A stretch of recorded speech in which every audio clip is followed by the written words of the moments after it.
Gadis kecil itu baru saja dipukuli oleh ibu tirinya. Dia diusir ke jalan pada suhu minus 10 derajat.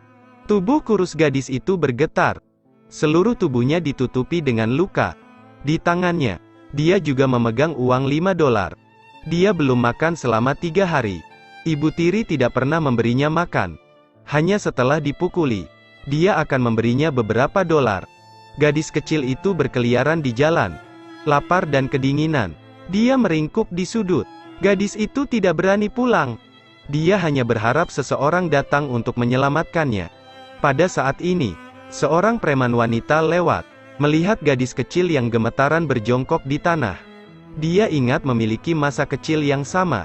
Preman itu tiba-tiba muncul untuk membawa gadis itu ke restoran, dan mengenakan jaket pelampungnya pada gadis itu. Gadis itu senang sekaligus khawatir. Tidak ada yang pernah begitu baik padanya. Dia memesan makanan untuk gadis kecil itu. Gadis itu makan seperti harimau lapar. Dia belum makan makanan lengkap dalam waktu yang lama. Gadis gangster itu menuangkan segelas air untuk gadis kecil itu. Katakan padanya untuk makan perlahan, agar dia tidak tersedak. Tapi gadis yang minum air itu tidak sengaja menumpahkan airnya. Gadis gangster itu hanya menatapnya sekali. Tetapi gadis kecil itu segera mengangkat tangannya untuk menutupi wajahnya. Ini sudah menjadi kebiasaannya untuk melindungi diri sejak lama. Gadis gangster itu terlihat garang. Tapi dia bukan ibu tiri yang jahat. Dia mengambil cangkir dan menuangkan segelas air lagi untuk gadis kecil itu. Melihat dia tidak memukulnya, gadis kecil itu akhirnya merasa lega. Ketika mereka berdua perlahan menurunkan kewaspadaan dan mulai berkenalan, ibu tiri itu tiba-tiba muncul. Dia berpura-pura menjadi ibu dan istri yang baik. Tersenyum dan memanggil gadis kecil itu untuk pulang. Gadis kecil itu takut dan memegang tangan wanita itu. Dia tidak mau pergi dengan ibu tirinya. Gadis gangster itu tidak ingin menimbulkan masalah. Lagi pula mereka tidak dekat. Jadi dia melepaskan gadis kecil itu, yang dengan enggan masuk ke mobil bersama ibu tirinya. Setelah kembali ke rumah, dia tak terhindarkan untuk dipukuli lagi. Gadis kecil itu meringkuk di belakang batu bata yang dingin. Kamar mandi yang kurang dari 10 meter persegi ini adalah kamar gadis itu. Ibu tiri itu meliriknya. Gadis kecil itu menunduk ketakutan. Dua lengan melingkari tubuh. Tidak berani mengeluarkan suara. Dia marah dan menamparnya. Gadis kecil itu diam-diam bertahan. Ini hanya masalah akal sehat. Ibu tiri mandi dan memukul gadis kecil itu. Jika bukan karena tunjangan anaknya, dia akan mampu menghidupi seluruh keluarga. Ibu tiri pasti akan memukulinya sampai mati. Ayah di kamar tidak peduli sama sekali. Dia tenggelam dalam dunia game online. Tidak peduli dengan jeritan putrinya. Ibu tiri menggunakan air untuk membasahi semua pakaian gadis itu. Biarkan dia basah dan kedinginan sepanjang malam. Ini hukuman karena berbicara dengan orang asing. Dia hanya mengenakan baju tipis. Tidak ada jaket hangat. Gadis kecil itu meringkuk tanpa mengucapkan sepatah kata pun. Keesokan harinya, gadis yang kesakitan itu muncul lagi di jalan. Gadis kecil itu melarikan diri dari rumah untuk mencari makan. Karena dia lapar dan kedinginan. Temui gadis gangster itu lagi. Melihat bekas luka baru di tubuhnya, dia menahan air matanya. Kenangan masa kecil yang sama tiba-tiba datang kembali. Tanpa daya menatapnya, gadis pemarah itu dengan lantang bertanya, apakah gadis kecil itu dipukuli oleh ibu tirinya? Tapi gadis kecil itu tidak berani berbicara. Gadis gangster itu tidak bisa berkata apa-apa. Jadi dia membawanya untuk membeli pakaian hangat, dan membalut jarinya yang terluka. Kemudian dia membawa gadis itu ke kantor polisi. Berdiri di depan pintu, ragu untuk masuk. Gadis kecil itu telah pergi berkali-kali. Tetapi polisi mengira itu adalah urusan rumah tangga yang tidak menganggapnya nyata. Orang tua memukul anak-anak mereka adalah alasan yang tidak dapat diubah. Setelah polisi membawa gadis kecil itu pulang, dia hanya memiliki akhir yang dipukul lebih brutal. Untuk membuat Jenese lebih bahagia, gadis itu berencana membawanya ke taman hiburan. Ini pertama kalinya dia ke sini. Gadis kecil itu bahagia seperti anak kecil. Roller coaster, kincir ria, banyak permainan yang belum pernah dia lihat. Tetapi Jenese tidak memainkan apapun. Langsung pergi ke pantai. Dia tertarik dengan laut yang tak berujung. Anak berusia 9 tahun itu meneteskan air mata karena kegembiraan. Dia selalu hidup dalam kegelapan. Dan sekarang hatinya sangat bahagia. Gadis gangster itu berdiri di sampingnya. Dua orang dengan 4 mata saling memandang.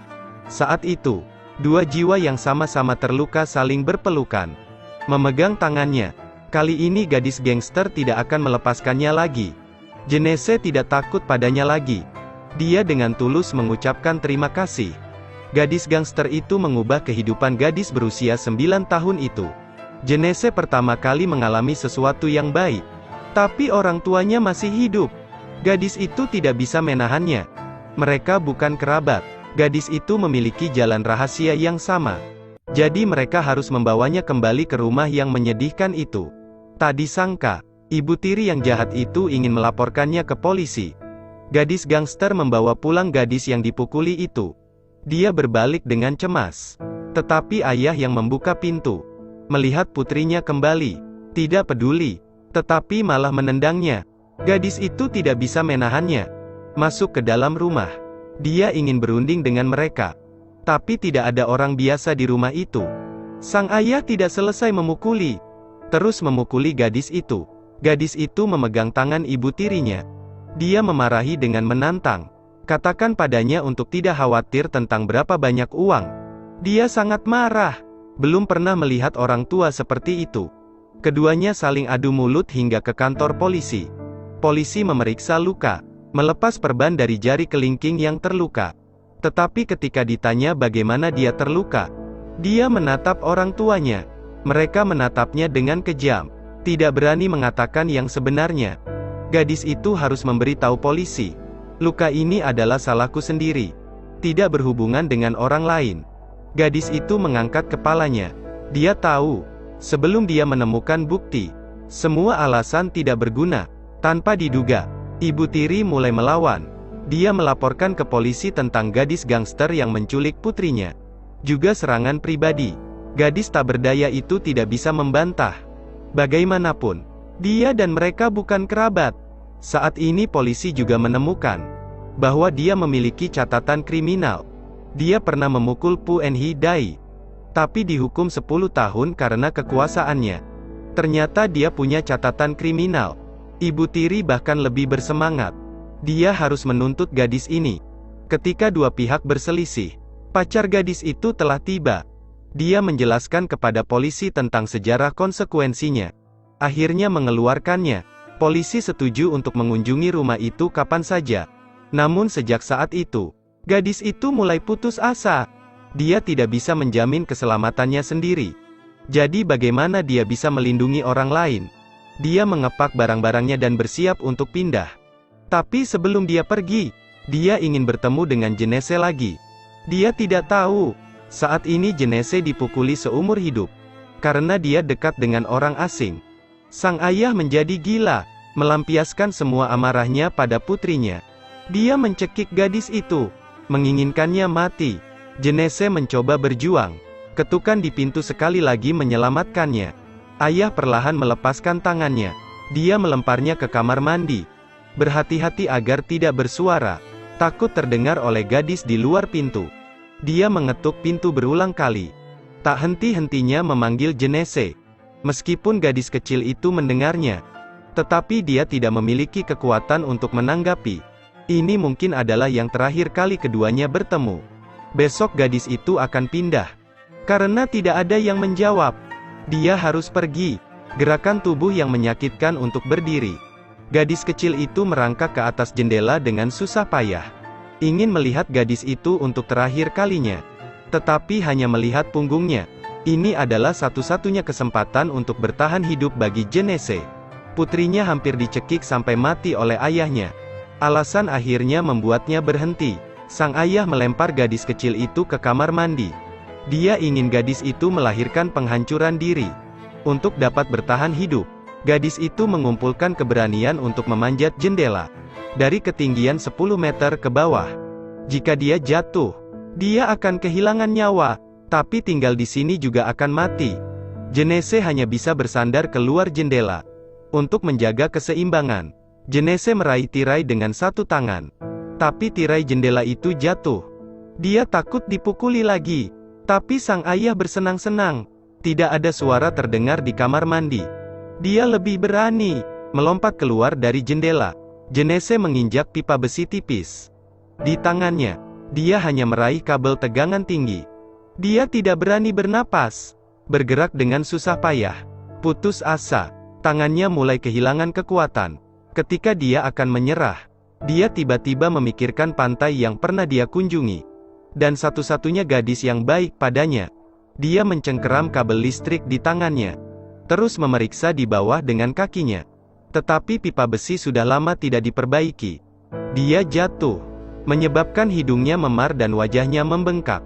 Dia mencoba merangkak, lanjutkan menuju perempatan, menunggu seseorang. Gadis gangster itu khawatir. Dia juga berlari kembali. Dia juga mencarinya. Gadis kecil itu terhuyung-huyung ke arahnya dengan kaki telanjang. Keduanya berpelukan erat.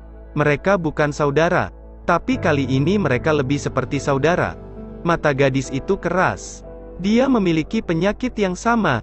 Memutuskan untuk menyelamatkannya, terlepas dari semua konsekuensinya. Tetapi keesokan harinya, saat mereka tiba di terminal bus dan hendak melarikan diri, ibu tiri jahat Jenese melapor ke polisi. Gadis itu menjadi buronan kriminal. Di mana-mana polisi menangkapnya. Saat ini, pacarnya muncul. Dia meyakinkannya untuk tidak menjadi impulsif dan mengatur agar mereka pergi ke tempat yang aman. Pacarnya berkata, dia hanya perlu menemukan bukti kekerasan orang tuanya. Mungkin dia dapat mengadopsi gadis itu secara legal. Gadis itu mempercayainya. Ketika polisi mulai menyelidiki, mereka tiba di rumahnya untuk menemukan bahwa tidak ada jejak anak yang masih hidup. Tak hanya itu, tinggi badan putrinya, atau apa baju yang dikenakan saat diculik. Sang ayah juga ragu untuk menjawab. Sekarang temukan kamera dashboard orang yang lewat. Bukti di dalam menunjukkan gadis itu tidak diculik. Akhirnya polisi menangkap sang ayah. Namun sang ibu tiri yang telah melarikan diri kini ingin menghilangkan barang bukti. Dia menemukan tempat tinggal gadis itu. Tetapi ketika gadis itu keluar untuk membeli obat, ibu tirinya mencengkeram lehernya dan menariknya ke dalam mobil. Gadis itu menangis, tetapi tidak memiliki kekuatan untuk berjuang. Ia menutup mulutnya agar tidak mengeluarkan suara. Kemudian dia mengambil sebotol anggur dan hendak memukul gadis itu. Saat ini, gadis itu tiba tepat waktu. Dia menggunakan batu bata untuk membuat ibu tirinya pingsan. Kemudian bersembunyi di dalam mobil. Lalu melemparkan kunci. Jika wanita ini tidak ingin anaknya hidup, maka satu-satunya cara adalah mati. Gadis itu berangsur-angsur kehilangan akal. Bergumul dengan ibu tirinya. Dia mengangkat batu di tangannya untuk bersiap memukulnya. Kali ini pacarnya datang. Dia menghentikannya agar tidak menimbulkan bencana. Dan kamera juga merekam seluruh proses kriminal ibu tiri tersebut. Sebulan kemudian, orang tuanya menerima hukuman yang sesuai. Sang ayah dijatuhi hukuman 10 tahun penjara. Karena gadis itu memiliki catatan kriminal. Sehingga Jenese hanya bisa diadopsi oleh pacarnya. Jenese memulai hidup sebagai anak normal. Dia mendapat teman baru. Dia menunjukkan senyum kekanak-kanakan. Namun rasa sakit karena disakiti akan terkubur di dalam hati. Untungnya selalu ada orang baik di dunia ini. Terlepas dari apakah Anda seorang kerabat. Momen persimpangan yang menentukan itu. Mereka adalah penyelamat satu sama lain.